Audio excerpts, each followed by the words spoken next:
What's up, guys? It's the Lazy Goldmaker. Phase 3 has been out for a while in Wrath Classic, so it's time to take a look at Phase 4 ICC. What can we expect? Is there any preparation we can do? So yeah, let's just jump in. So this is, if you've never seen a WoW item search, this is an item search. This is, as far as I know, every new item that's craftable that's added in Content Phase 4. So this is obviously a great place to start. Are there any new good items that we can expect to sell for a profit? Because if there is a new item that everyone's going to want to buy, that's generally going to be something you want to invest in, the materials required for that items. Now, sadly, I don't think that's going to be the case for this expansion or for this phase. We can see that most of the crafts here are epic gear pieces, where the recipes are available from Icecrown Citadel. So that's it. Obviously, they require the primordial serenite, which is the new material coming from what's the phase from Icecrown Citadel, and you buy the recipes from Reputation, pretty much. But that does mean that these are epic, so people are going to maybe buy one. And they don't require that much in terms of materials. So I don't think that this is going to be a huge supply or a huge demand issue. Because overall, people aren't going to buy that many of these items. Maybe one or two is really good early. The fact that you can get it from Reputation is definitely going to speed up how quickly you can get this. At least as long as Reputation farms work the way they did back in Classic, or back in the actual Wrath. I definitely remember being part of trash farm groups where you just do the early trash and then reset for Reputation. So we should definitely expect people to unlock these recipes like day one, as long as that's the case. And I'm assuming that these are going to be better than these are going to be good. Particularly for alts that don't have best in slot pieces. So they're definitely going to have demand, but they're going to be gated behind Primordial Serenite, and they're also going to be, well, most of the materials are just not going to be that. I don't see them having that much of a of crunch. But there is one exception. There is one exception to this. And if we go to one of the tailoring items, then that's what you're going to see. The Spellweave, the Ebon Weave, the Moon Shroud, the Tailoring Cooldown Cloth. You literally cannot craft infinite amounts of these. This is gated by cooldowns. This is gated by whether or not people are doing the cooldowns. And what we saw in the last patch, if we just look at we can look at the prices for Spellweave on my realm. And Trial of the Grand Crusader came out on the 20th, or rather, Phase 3 opened on the 20th, and we can see that after a little while, the price spiked up here significantly. This was another time where we saw essentially new recipes come to the fore. So if you go to what was added in Phase 3, obviously we were going to see like a bajillion epic gems, but we're also going to see stuff like the Bejeweled Wizard Racers that require Spellweave. And the end result is that prices have gone up quite significantly since the launch of Trial of the Grand Crusader, and then they've then trended down a bit, but they were very expensive for a while. They're still, on a good day, they're still more than 200 gold on my realm.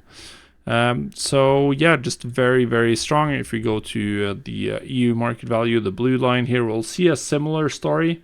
Starting around the 20th, the price went up and trended up for a while, because people just, well, the auction houses gradually ran dry of what supply was available before the patch, and then it was only whatever people were doing in terms of the daily cooldown. So this is definitely something that's very interesting, and something could be worth investing in, maybe not sure. Depends a little bit on how far off we are from launch, and whether or not it's expensive. We can see that the trend is slightly downward, even on the blue line since the peak. It's probably going to keep going down for a little while, but this is a potentially interesting one. Now there's also, well, one other item. There's one or two recipes on this list that are, you have the Flying Carpet, but it's bind and pick up, so it's not super interesting. But then you have the new ammunition for hunters. Ice Blade Arrow and Shadow Rounds. I've not checked the best list for hunters, which I probably should have done in terms of what weapon they'll be using. So that's gonna affect which one you want.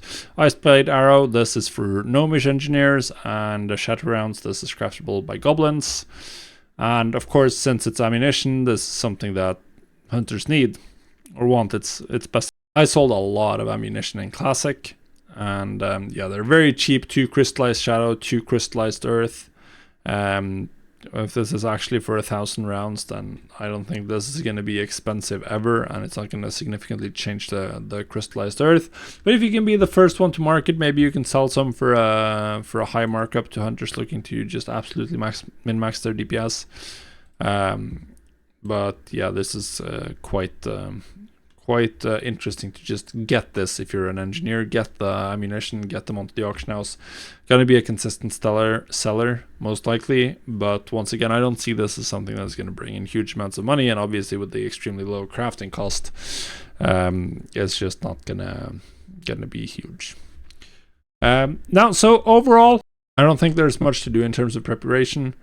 I think you can consider to just start stockpiling any cooldowns you're doing. Just start stockpiling them. If you have some spare level 70 characters that you can level tailoring on, if that's something you can, then definitely that's going to be valuable.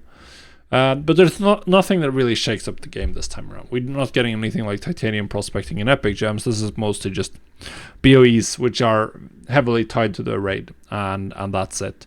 We also get the Shadowmourne questline, which doesn't really require any proficiency items outside of the Primordial Serenite from the raid. So once again, that's not going to be an effect. So overall, I feel like phase 4 changes in terms of gold making, they're not going to change much. It's going to be more of the same, more focused perhaps on consumables and absolute end game stuff. This is the final phase.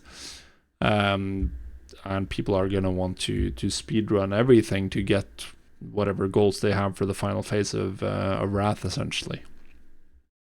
So yeah, just make sure if you have an engineer, I mean, if you're playing the game actively, you're definitely going to need to be able to at least get into some kind of trash farm groups. If you're not already in a guild, make sure that your engineer is gonna be in a position to get into groups if you can, so you can farm the recipes. It's just honored reputation, which is not that far, luckily, but these 2 recipes, get those, and if you can, stack up on cooldown cloth, and yeah, good luck.